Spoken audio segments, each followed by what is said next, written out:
Comment identifier ses forces et ses faiblesses? Bonjour à toutes et à tous. Bienvenue dans la rubrique Dev Perso by Togolese in Science. Je m'appelle Kokola Osanadote. Je suis actuaire, mentor et numérologue. Aujourd'hui, je vais vous parler d'un sujet qui est très important dans la carrière professionnelle aussi bien que dans la vie tout court. C'est comment identifier ses forces et ses faiblesses. Et dans cette petite capsule vidéo, nous allons voir ensemble un petit exercice pratico-pratique pour vous permettre de mieux cerner vos forces et vos faiblesses. En mettant les mots dessus, sur les forces d'un côté, vous pouvez les mettre en avant dans votre poste. Au cours d'un entretien, au cours d'une réunion, vous pouvez les mettre en avant. Et comme on n'est pas parfait, on a des faiblesses et en les identifiant ces faiblesses, vous pouvez solliciter de l'aide, de l'accompagnement, une formation pour vous améliorer sur ces axes. Alors, passons à l'exercice sans plus tarder.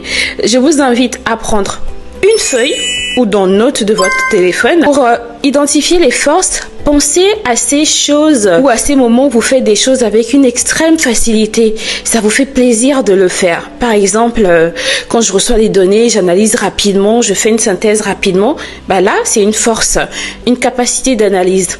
Par exemple, quand je reçois des documents hyper complexes, j'arrive à les simplifier et à les exprimer, à les partager à mon public avec une simplicité étonnante. Là, j'ai une force qui est la communication. Au niveau des faiblesses, c'est plutôt les moments où on se sent moins au top de notre forme. Donc, ça va être ces moments qui ne nous énergisent pas ou qu'on procrastine.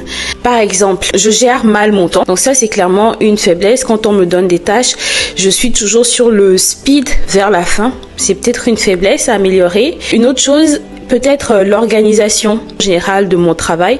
Donc, j'ai peut-être une organisation à améliorer. Donc, ça, c'est aussi un axe d'amélioration.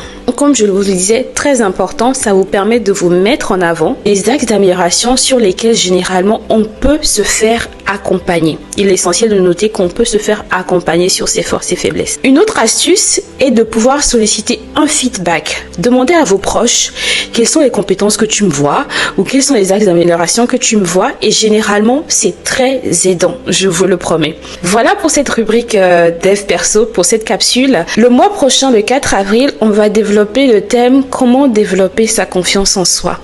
Pour ne pas le rater, connectez-vous à Togolese in Science et activez la cloche. Merci, au revoir.